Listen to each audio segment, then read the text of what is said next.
Hello everyone, welcome back my channel Sunil supreme classes. Friends, यह video जो है हमारा केमिस्ट्री क्लास 11th के चैप्टर नंबर 6 हाइड्रोकार्बन का थर्ड पार्ट है। अगर आपने अभी तक फर्स्ट पार्ट और सेकंड पार्ट नहीं देखा है तो प्लीज़ आप उसे ज़रूर देखें। तो बात करें अगर हम फर्स्ट पार्ट की, तो फर्स्ट पार्ट में हमने हाइड्रोकार्बन और हाइड्रोकार्बन का जो क्लासिफिकेशन होता है उसके बारे में पढ़ा था, और सेकेंड पार्ट में हमने एल्केन के बारे में पढ़ा था, और इस वीडियो में हम एल्कीन के बारे में पढ़ेंगे। आखिर एल्कीन होता क्या है उसके बारे में फुल डिटेल हम जानेंगे। तो वीडियो को स्टार्ट करने से पहले फ्रेंड्स, अगर आपने अभी तक हमारे चैनल को सब्सक्राइब नहीं किया है तो प्लीज़ सब्सक्राइब कर लें और बेल आइकन को प्रेस ज़रूर करें, जिससे आने वाले नए नए वीडियोज़ के जो भी नोटिफिकेशन है आपको मिलते रहें। तो स्टार्ट करते हैं एल्कीन को।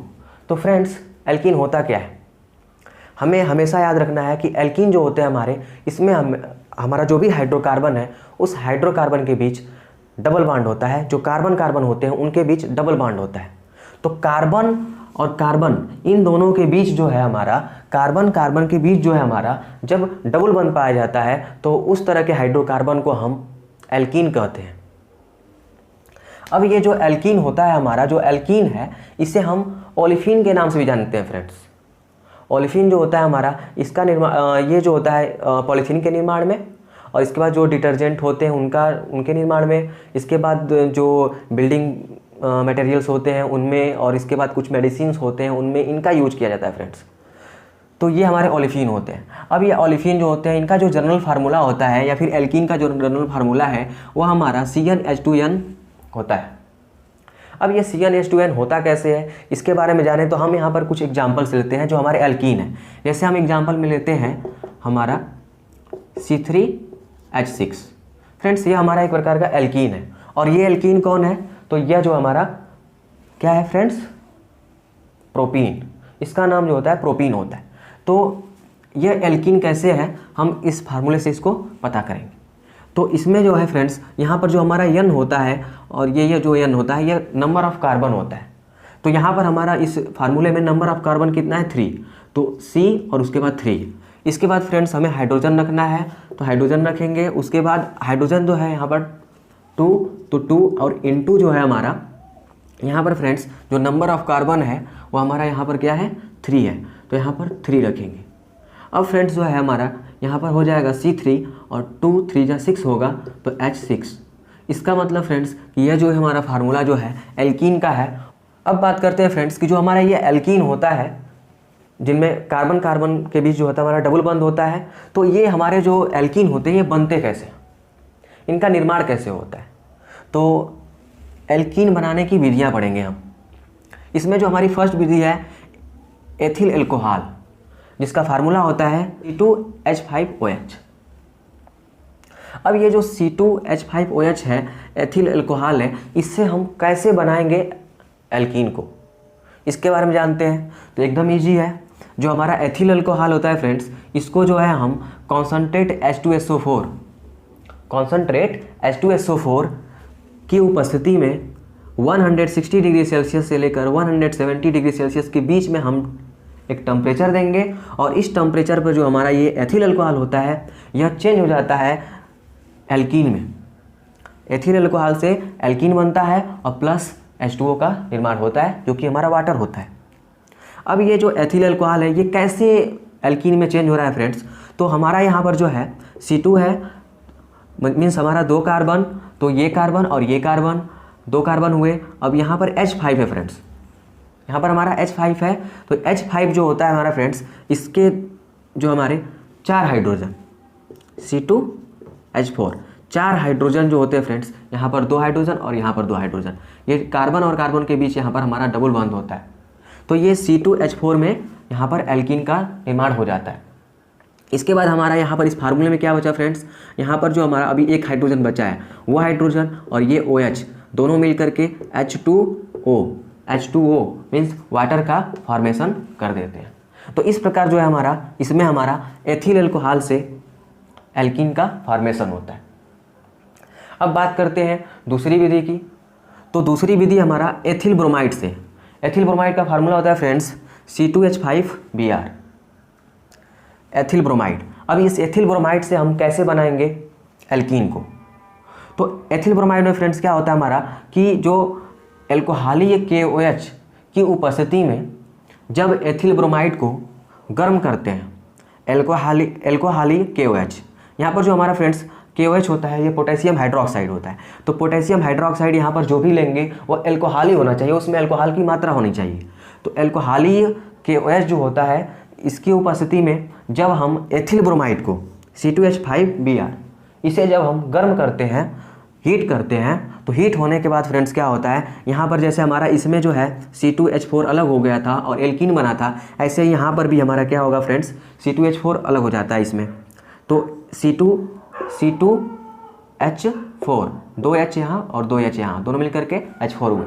तो C2H4 जो होता है एल्कीन का फॉर्मेशन हो जाता है। और मैंने आपको बताया फ्रेंड्स कि जो एल्कीन होते हैं उनमें हमारा कार्बन कार्बन के बीच डबल बंध होता है। तो यहाँ पर हमारा डबल बंध होगा, हमें डबल बंध दिखाना है उसमें, या फिर चाहेंगे तो इसी फार्मूले को हम C2H4 भी लिख सकते हैं। इसके बाद फ्रेंड्स यहाँ पर जो हमारा बताया अभी आपको, यहाँ पर एक हाइड्रोजन बच रहा है और ये हाइड्रोजन और ये Br, हाइड्रोजन पर प्लस चार्ज होता है फ्रेंड्स और ये Br जो होता है नेगेटिव चार्ज का, तो ये दोनों मिल करके हमारे बन जाते हैं HBr, जिसे हम हाइड्रोजन ब्रोमाइड कहते हैं। तो इस प्रकार हमारा जो है जो एथिल ब्रोमाइड होता है उससे एल्कीन बनता है। अब बात करते हैं अगले प्रोसेस की। तो फ्रेंड्स अगला जो प्रोसेस हमारा कोल्बे अभिक्रिया द्वारा। कोल्बे जो है फ्रेंड्स ये एक हमारे साइंटिस्ट का नाम है जिसने इस रिएक्शन को दिया था, इसलिए इसे हम कोल्बे रिएक्शन कहते हैं। तो ये कोल्बे अभिक्रिया द्वारा हम कैसे जो है बनाएंगे एल्कीन को। तो यहाँ पर फ्रेंड्स हमें पोटेशियम सक्सीनेट लेना पड़ता है। पोटेशियम सक्सीनेट का फार्मूला है CH2COOK और इससे जो होता है हमारा यहाँ पर कार्बन के बीच सिंगल बंद होता है, जिससे हमारा फिर CH2COOK जुड़ा हुआ होता है। तो ये हमारा पूरा का पूरा जो होता है पोटेशियम सक्सीनेट का फार्मूला है। और ये पोटेशियम सक्सीनेट फ्रेंड्स जब इनका विद्युत अपघटन किया जाता है, फ्रेंड्स हमें याद रखना है कि विद्युत अपघटन जो होता है उसमें हम किसी भी कंपाउंड को जल के साथ रिएक्शन कराया जाता है, किसी भी कंपाउंड का जल के साथ रिएक्शन कराया जाता है। तो जब जल के साथ रिएक्शन कराएंगे तो जल उसका विद्युत अपघटन कर देता है और वो जो होते हैं अलग अलग पार्ट्स में ब्रेक हो जाते हैं। जैसे यहाँ पर हमारा जो पोटेशियम सक्सीनेट है, पोटेशियम सक्सीनेट का विद्युत अपघटन कराना है हमें। विद्युत अपघटन कराएंगे तो जल के द्वारा कराएंगे, तो जल से जो है पोटेशियम सक्सीनेट जो है रिएक्शन करेगा। तो फ्रेंड्स रिएक्शन करने के बाद क्या होता है, यहाँ पर जो हमारा CH2 और CH2 है ये अलग हो जाता है। CH2 मिल करके क्या फ्रेंड्स बनाते हैं, हमने बताया आपको क्या बनाते हैं, C2H4 क्या होते हैं, तो एल्कीन होते हैं। तो एल्कीन बनाते हैं, यहाँ पर हमारा एल्कीन बन गया। अब यहाँ पर डबल बंद क्यों आया, क्योंकि यहाँ से ये पूरा ब्रेक होगा तो यहाँ पर एक बॉन्ड फ्री होगा, तो वो बॉन्ड आकर के यहाँ पर जुड़ जाता है। तो CH2 ये भी हमारा एल्कीन है, इसको हम इस तरह भी लिख सकते हैं। अब बात करते हैं फ्रेंड्स कि आगे क्या होता है हमारा। अब ये कार्बन डाइऑक्साइड का फॉर्मेशन हुआ। अब ये कार्बन डाइऑक्साइड बना कैसे, तो ये कार्बन और ये दो ऑक्सीजन, ये कार्बन और ये दो ऑक्सीजन फ्रेंड्स मिल करके कार्बन डाइऑक्साइड बनाते हैं, CO2 बनाते हैं। और यहाँ पर भी एक कार्बन और दो ऑक्सीजन दोनों मिल करके क्या बनाया फ्रेंड्स, CO2। तो यहाँ पर एक CO2 और यहाँ पर एक CO2, दो CO2 मतलब दो कार्बन डाइऑक्साइड। तो इसलिए हमें यहाँ पर बैलेंस करने के लिए दो लगाए हैं, तो दो कार्बन डाइऑक्साइड हमारा बन गया।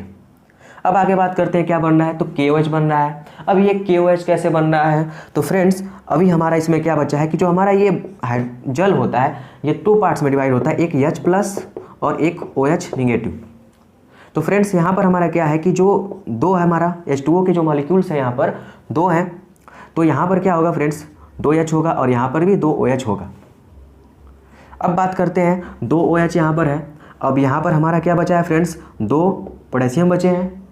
ये तो कार्बन डाइऑक्साइड बन गया, ये कार्बन डाइऑक्साइड बन गया और ये हमारा एल्कीन बन गया। ये पूरा एल्कीन है और ये हमारा 1 कार्बन डाइऑक्साइड, ये 1 कार्बन डाइऑक्साइड, 2 कार्बन डाइऑक्साइड के मॉलिक्यूल्स बने।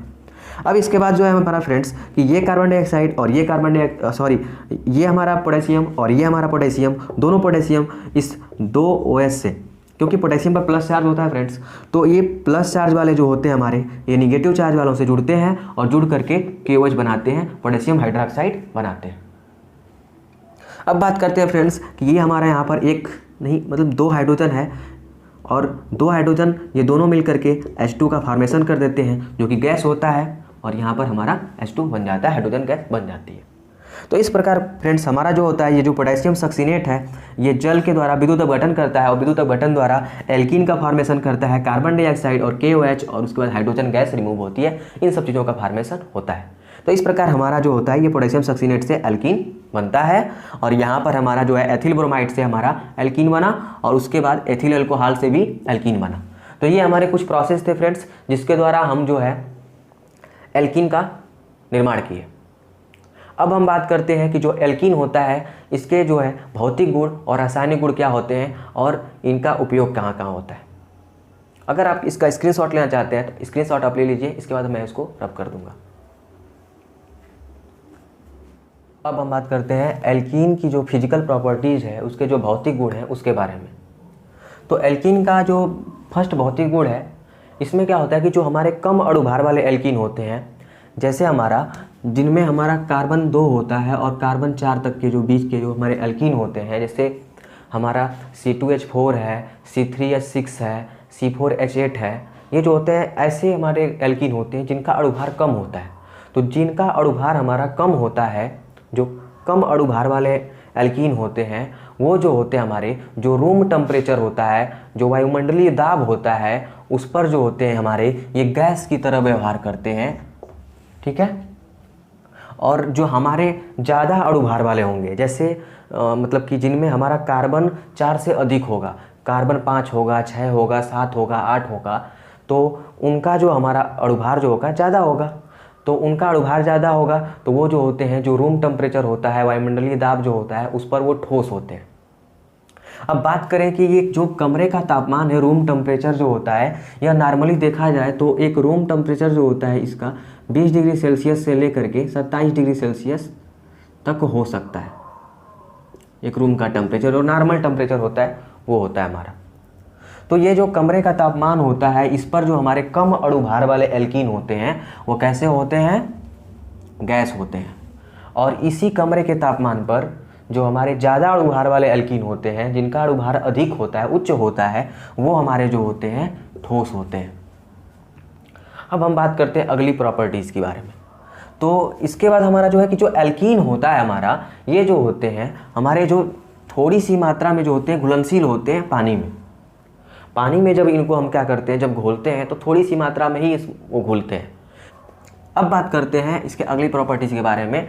अब इनके घनत्व के बारे में बात करते हैं। तो फ्रेंड्स, इनका जो घनत्व होता है वो पानी से कम होता है। जो वाटर होता है उससे जो होता है इनका घनत्व कम होता है। तो ये सब जो है इसके फिजिकल प्रॉपर्टीज़ है, भौतिक गुण है। अब बात करते हैं इसके रासायनिक गुण के बारे में, इसकी केमिकल प्रॉपर्टीज़ क्या है। तो फर्स्ट है दहन।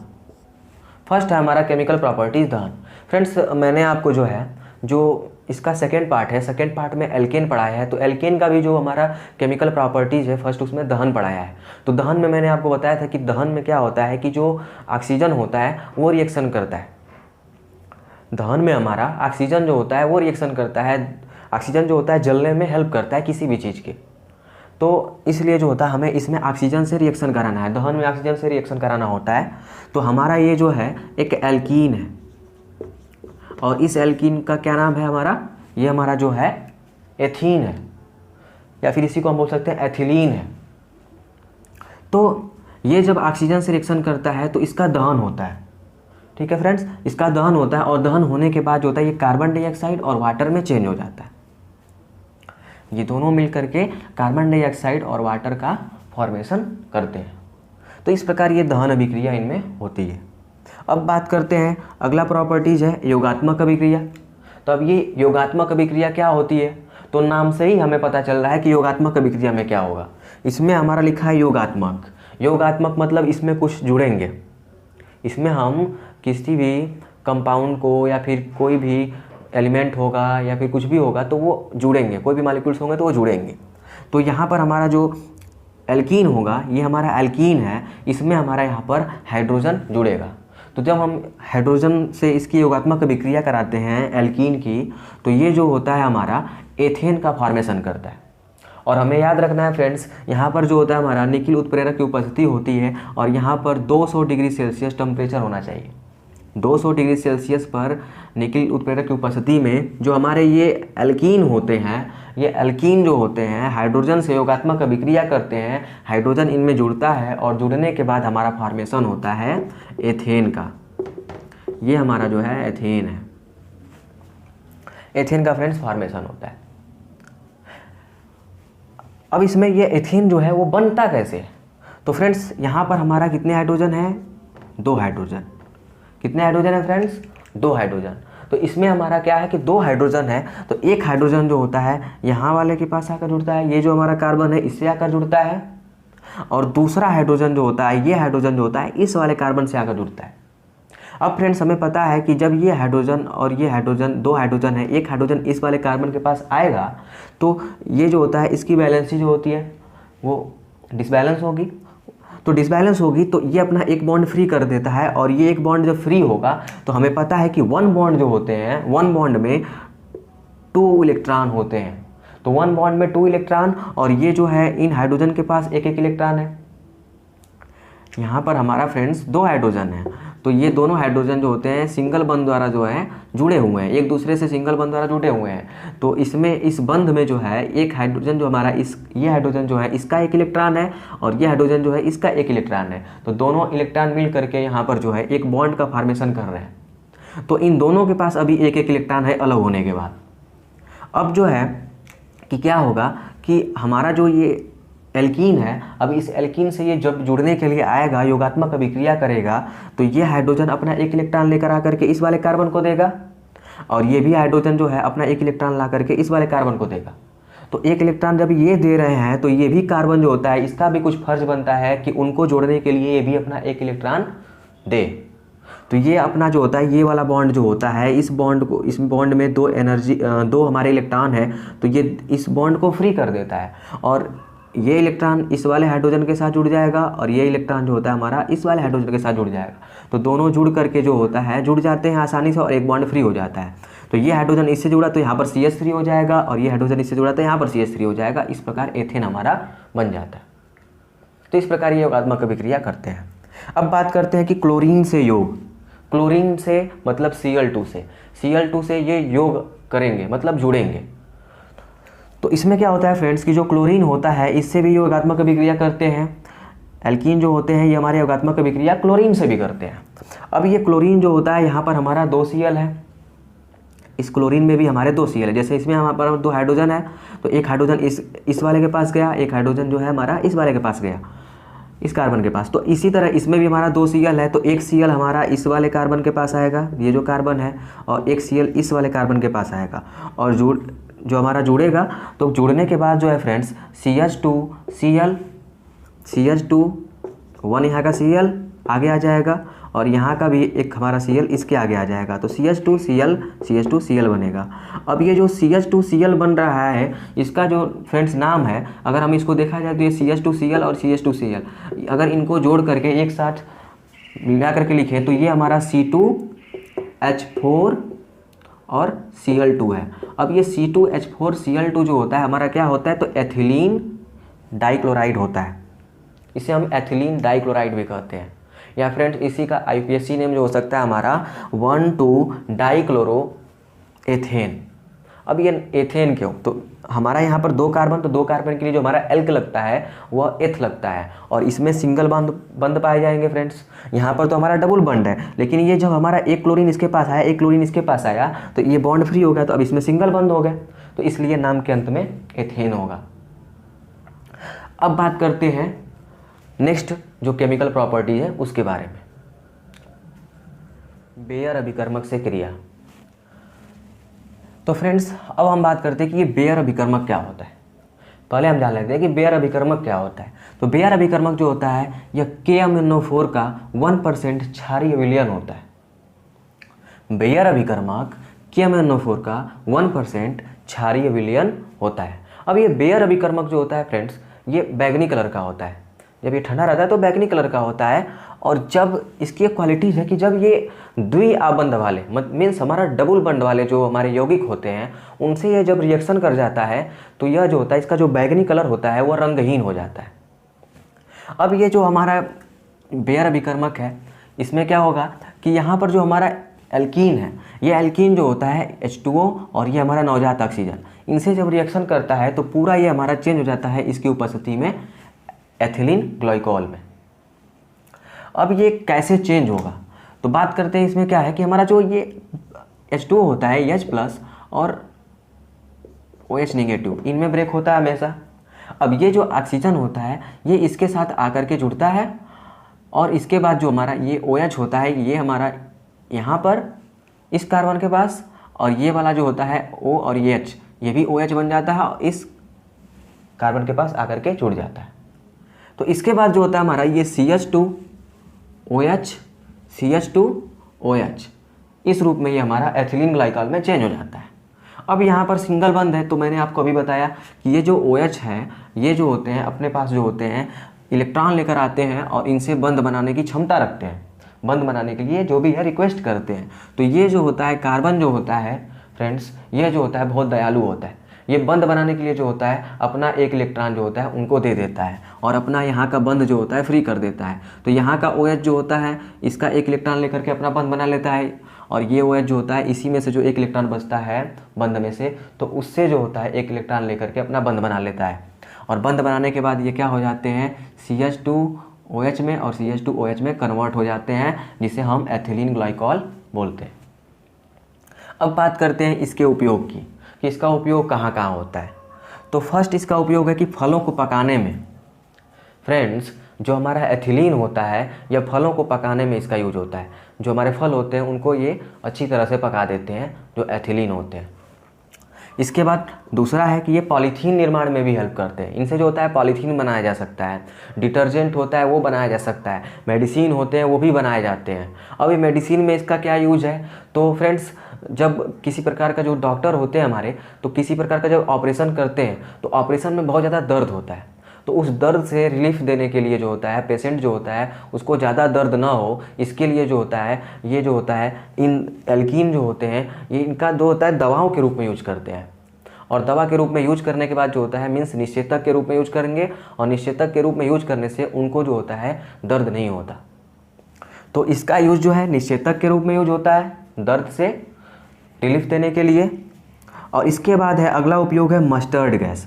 अब ये मस्टर्ड गैस क्या होता है, मस्टर्ड गैस जो होता है इसका बनाने में इसका यूज होता है। तो मस्टर्ड गैस का पहले हम फार्मूला जान देते हैं कि क्या होता है। इसका फार्मूला होता है C4H8Cl2S होता है। मस्टर्ड गैस को फ्रेंड्स ये जो हमारा मस्टर्ड गैस है यह जो होता है हमारा सल्फर मस्टर्ड के नाम से भी जाना जाता है। अब ये सल्फर मस्टर्ड भी कहलाता है और मस्टर्ड गैस दोनों के नाम से इसे हम जानते हैं। अब ये मस्टर्ड गैस बनाने में जो हमारा एल्कीन है वो हेल्प कर रहा है। अब ये मस्टर्ड गैस है क्या, तो मस्टर्ड गैस जो होता है फ्रेंड्स ये जो होता है हमारा एक रासायनिक विपन होता है, केमिकल विपन होता है, एक प्रकार का रासायनिक शस्त्र होता है जो बहुत ही ज़्यादा जो होता है जो ह्यूमन के लिए जो होता है नुकसानदेह होता है या फिर नुकसानदायक होता है। इसका उपयोग जो है मस्टर्ड गैस जो है फ्रेंड्स इसका उपयोग जो है हमारा जो हमारे जो होते जर्मन की सेना थी, जो जर्मनी के लोग थे, जर्मनी के जो सैनिक थे, उन्होंने जो है फर्स्ट वर्ल्ड वार में प्रथम विश्व युद्ध में जो होता है कनाडा के जो सैनिक थे उन पर किया था।